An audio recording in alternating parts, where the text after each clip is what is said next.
We live in a world where everyone is connected, but no one is truly seen. Our screens have become our mirrors, and the faces staring back at us are filtered versions of lives we no longer live. You can speak to hundreds of people without ever being heard. You can be surrounded by friends online and still feel like you're vanishing in real time. The illusion of connection has replaced the experience of intimacy. We scroll, we reply, we react. Yet every touch, every word, every exchange feels slightly hollow, like a conversation taking place underwater. This is the new loneliness, the kind that hides behind blue light and typing dots. It's quiet, invisible, and everywhere. Our devices promised us belonging, but what they gave us was visibility. We are known by thousands, but understood by no one. Every notification gives us a hit of validation, a brief chemical whisper that says, "You matter," and then just as quickly, it disappears, leaving behind an emptiness that we mistake for restlessness, a silence we try to fill with more noise. The more we connect, the more disconnected we become, because we're building bridges that don't reach the soul. We post our thoughts, our smiles, our memories, but not ourselves. Every online connection becomes a transaction of attention. I'll see you if you see me. It's not friendship, it's performance. We're not sharing to express. We're sharing to exist. And somewhere in that exchange, authenticity dies. The digital crowd claps, but it never cares. We are celebrated for moments, forgotten in seconds. The loneliness that follows feels shameful. So we hide it behind another post, another story, another mask. The irony is cruel. The more we speak, the less we're heard. The more we share, the less we're known. Connection has become quantity without quality, intimacy without vulnerability, presence without attention. We are networked to everyone, but bonded to no one. Our conversations are constant but shallow. Our emotions diluted by the speed of communication. What we call connection today is often just synchronized isolation. Millions of people alone together, all pretending not to be. And yet beneath all this noise, there's a quiet realization beginning to form. You can feel it in the pause between messages, in the ache that follows a scroll session that leaves you emptier than before. It's the awareness that digital connection touches everything except the part of you that matters. You begin to see that this network, this endless stream of updates and interactions, doesn't connect to minds or hearts. It connects devices. The real distance isn't between you and others. It's between you and yourself. That's where the illusion begins to crumble. Because once you see it, you can't unsee it. You realize that you're not starved for connection. You're starved for meaning. And that realization becomes the first crack in the glass. The moment you begin to look beyond the screen and ask the question no one wants to ask. If everyone's connected, why do we still feel so alone? Loneliness isn't just an emotion. It's biology. The human mind was never designed to exist in isolation. We're wired for closeness, for touch, for shared presence. When we speak face to face, when we listen and are listened to, the body releases oxytocin, the hormone of trust, safety, and bonding. But the digital world imitates that intimacy without delivering it. It gives you dopamine, a flash of pleasure, a quick reward, but never oxytocin. The result? We've built an ecosystem of constant stimulation that leaves the mind chemically starved for real connection. We scroll through validation, but our nervous systems still believe we're alone in the dark. Modern loneliness is deceptive because it hides behind abundance. You're surrounded by conversations, faces, updates, messages, yet none of it touches you. You can talk all day and never feel heard. You can share everything and never feel known. That's the paradox of connection in the digital age. Quantity has replaced quality, and communication has replaced communion. We've mistaken being seen for being understood, and that confusion is slowly eroding our sense of self. The algorithms know this. They feed on your hunger for belonging, offering you endless content to keep your attention occupied. But attention isn't connection. You can spend hours in virtual company and still feel that subtle ache, that quiet reminder that no one truly knows what it's like inside your head. Your mind starts to split in two, the part that performs and the part that waits to be seen. The more you perform, the more invisible the real you becomes. Psychologically, loneliness doesn't come from being alone. It comes from the absence of resonance, the absence of that moment. When someone looks at you and says, without words, "I see you." Online, we've replaced those moments with emojis, reactions, and short bursts of approval. Digital gestures that mimic empathy but never reach depth. You start to notice the hollowness between each exchange. You're connected to hundreds, maybe thousands, but you're anchored to no one. Every relationship feels slightly transactional, a mutual exchange of distraction, and this constant surface-level connection rewires the brain. The more we engage with fast, shallow communication, the harder it becomes to sustain deep attention. The very state intimacy depends on. We become restless, anxious in silence, addicted to noise. The quiet that once nourished reflection now feels unbearable. So we keep reaching for the screen, mistaking stimulation for safety, noise for meaning. The tragedy is not that we're lonely. It's that we've forgotten what real connection feels like. True connection doesn't ask for performance. It doesn't demand constant visibility. It happens in presence, in the spaces between words, in the moments where two minds drop their masks. But our generation is losing that muscle. We're fluent in communication, but illiterate in connection. We've mastered how to appear known while remaining strangers to one another. And once you realize this, once you feel the difference between being noticed and being known, something inside begins to shift. The likes and messages no longer comfort you the same way. The applause starts to sound hollow. You begin to sense that the loneliness isn't an accident of the digital world. It's its design. And that's where the illusion starts to break, leading you toward a deeper collapse, not just of connection, but of identity itself.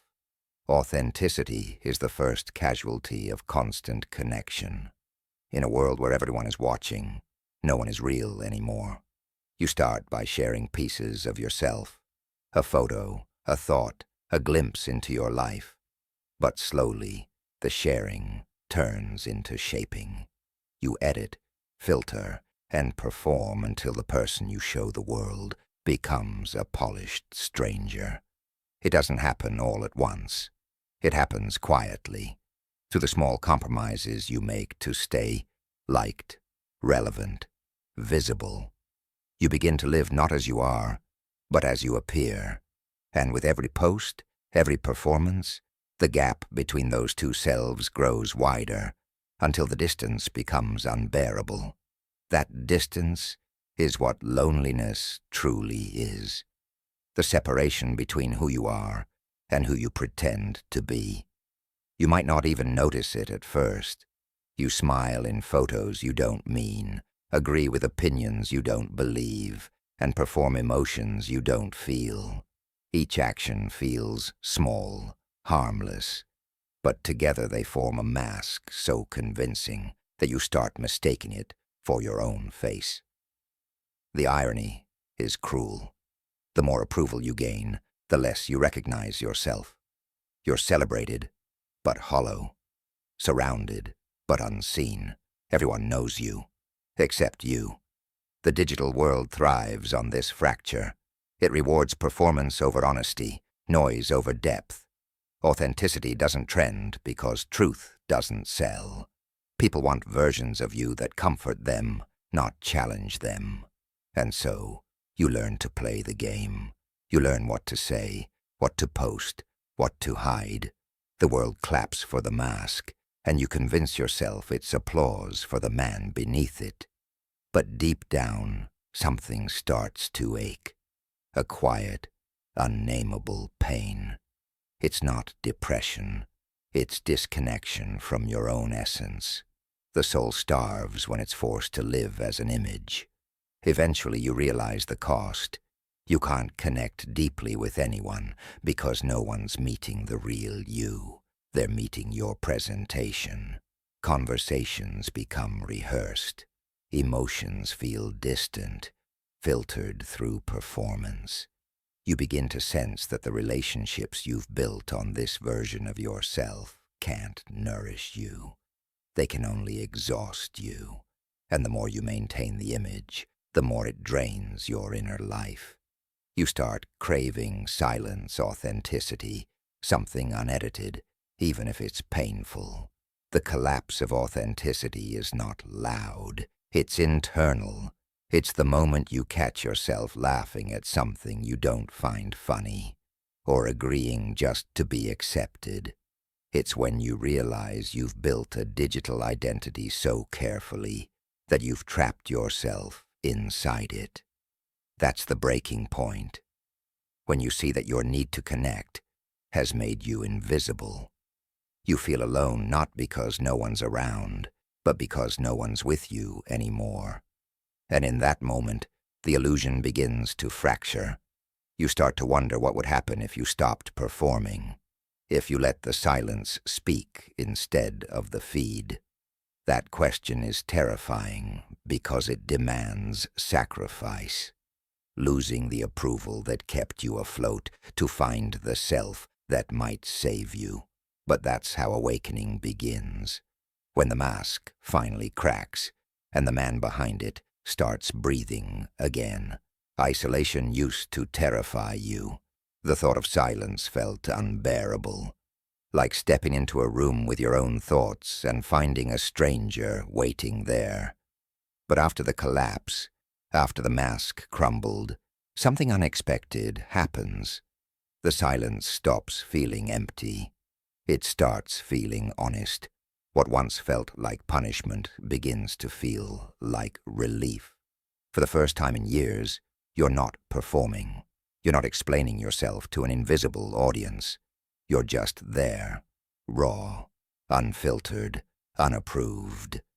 And in that stillness you realize that maybe isolation isn't loneliness at all. Maybe it's the beginning of something truer. This is the awakening of isolation, when solitude transforms from a void into a mirror. Without noise, you can finally hear your own mind again. You start noticing how much of your personality was built to please, how much of your identity was reaction, not creation.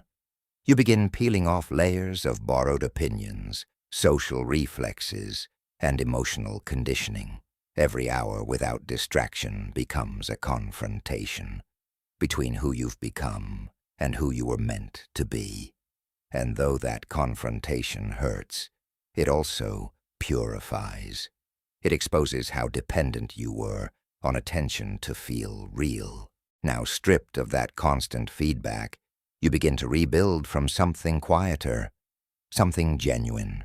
The silence, once suffocating, starts to speak. You notice your thoughts have texture, your emotions depth. You start to feel again, not through others, but through yourself. There's a strange freedom in realizing you don't have to share every moment to make it matter. The sunlight, the stillness, the slow rhythm of your own breathing. They begin to fill the space where digital noise once lived. The more you disconnect from the world's chatter, the more you reconnect with your own presence. Solitude, you discover, isn't absence. It's awareness. Of course, the world will try to pull you back. It doesn't tolerate men who detach from its constant validation loop. It will whisper that you're missing out, that you're irrelevant, that silence means failure. But you've already begun to see through it. You've learned that attention doesn't equal value, and invisibility can be freedom. You realize that the world's approval is the cheapest currency a man can earn. The moment you stop chasing it, your worth stops fluctuating. Isolation becomes your teacher. It teaches patience, self-respect, endurance. It teaches you to listen more than you speak, to observe more than you react. You start to understand that solitude isn't the absence of connection. It's the foundation of it. Until you can sit alone with your thoughts and not need escape, you'll never truly meet another person, because you'll always be hiding behind noise. This awakening marks the first step toward power, the shift from needing company to choosing it. You begin to see that being alone doesn't make you disconnected. It makes you sovereign, and when that realization settles, the fear of solitude disappears. In its place comes something far more dangerous: peace. Solitude, once feared, now becomes your sanctuary. What was once an empty space starts to feel like a fortress. In solitude, there are no roles to play, no masks to maintain, no expectations to meet. You're stripped down to what's essential: your thoughts, your fears, your truths. At first it feels like exposure, but then it starts to feel like strength, because the man who can stand alone no longer depends on the noise of others to define his worth. He stops needing reassurance. He stops asking for permission to exist. Solitude becomes the proving ground of power, where validation dies and self-respect is born. The power hidden in solitude is subtle but absolute. It's not about withdrawing from the world. It's about reclaiming authority over your mind. When you're alone, distractions fade and reflection sharpens. You begin to see patterns in your behavior, your desires, your attachments. You start recognizing the forces that used to control you: the nod to be seen, the fear of missing out, the anxiety of being forgotten. Solitude makes these invisible chains visible, and once you see them, you can break them. That's why most people run from it. Solitude forces confrontation. It reveals everything you've been avoiding. But what it also reveals is who you really are without the world's echo. The man who can sit in silence without craving attention becomes unshakable. He doesn't seek distractions because he no longer needs escape. His focus becomes sharp, his emotions disciplined, his thoughts organized. The chaos of the world can no longer pull him off balance, because he's learned to anchor himself internally. When the noise of others dies down, his own voice grows stronger, steady, reasoned, precise. That voice becomes his compass.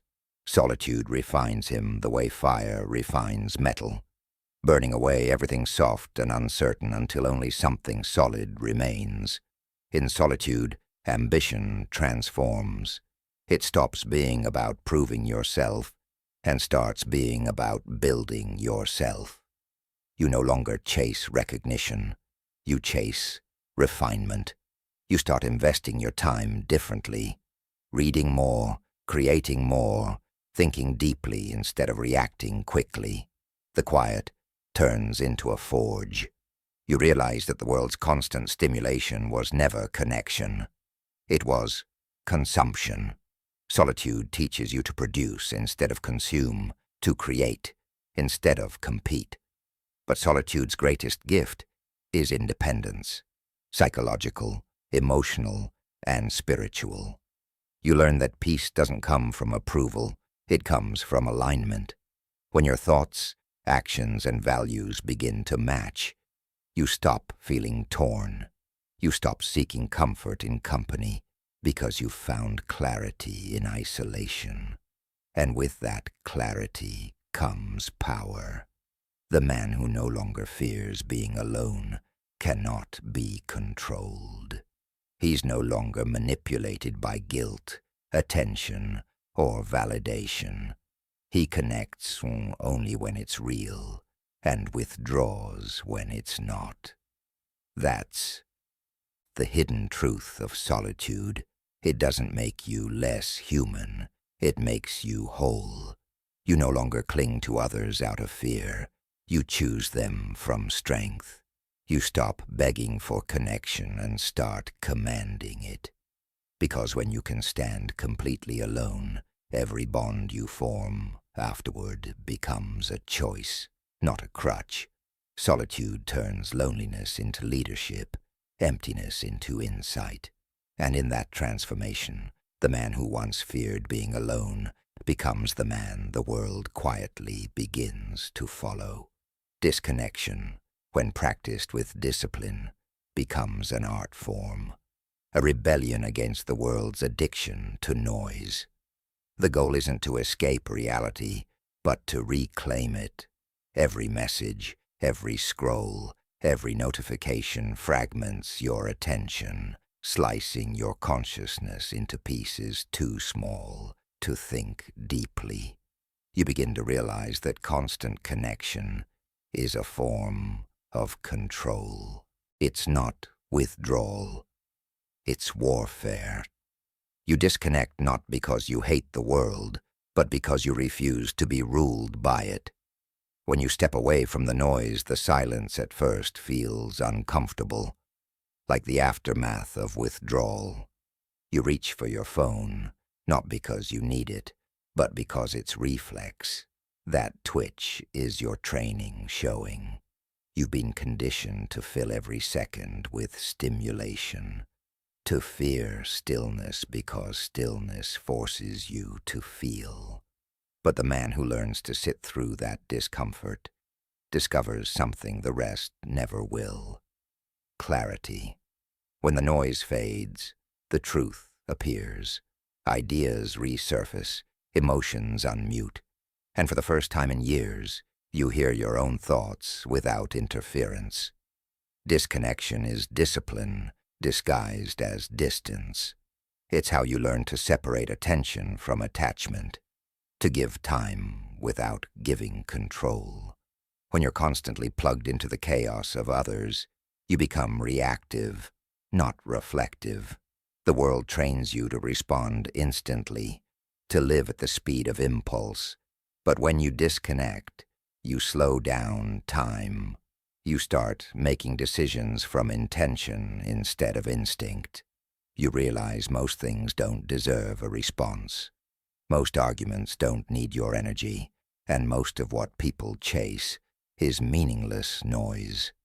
Through disconnection, you begin to understand what true control feels like. You check your messages when you choose to, not when they appear. You decide when to engage, when to retreat. You regain the one resource no one can buy: presence. That presence turns into power, because while everyone else is lost in reaction, you're planning, you're creating, you're moving with purpose. Every moment unplugged becomes an act of defiance against the systems designed to keep you distracted and dependent.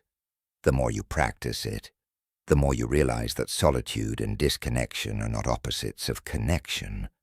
They're its prerequisites. You can't connect meaningfully when your mind is overloaded. You can't see people clearly when your perception is cluttered by 1,000 digital reflections. Disconnection cleans the lens. It sharpens attention, restores focus, and returns your time to you. It gives you back the depth that constant connection has stolen. But this discipline also demands consistency. You'll be tempted to return, to scroll, to check, to re-enter the noise. That's the addiction talking, not your will. Each time you resist, your focus grows stronger, your emotions more stable. You begin to live at your own pace again. The screen stops dictating your worth. Your silence starts defining it. Disconnect to reconnect isn't about isolation. It's about integrity. It's about creating space for what matters, for what's real. When you own your attention, you own your life. The man who can disconnect without fear has already won the battle. Most people never know they're fighting, because in a world that feeds on your distraction, your stillness becomes your revolution. The man who has mastered solitude and learned the discipline of disconnection begins to move differently. His relationships shift, his conversations slow down, his connections deepen. He no longer approaches people from emptiness. He approaches them from wholeness. What once felt like a desperate need to be understood turns into a quiet confidence that no longer demands it. This is the transformation, connection reborn through consciousness. You're no longer connecting to escape yourself.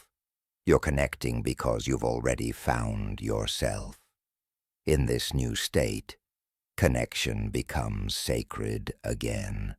You stop confusing attention with affection and presence with performance. The friendships you keep are fewer, but they're real. The conversations you have are slower, quieter, and heavier with meaning. You begin to understand that the quality of connection isn't measured by proximity or frequency. It's measured by depth.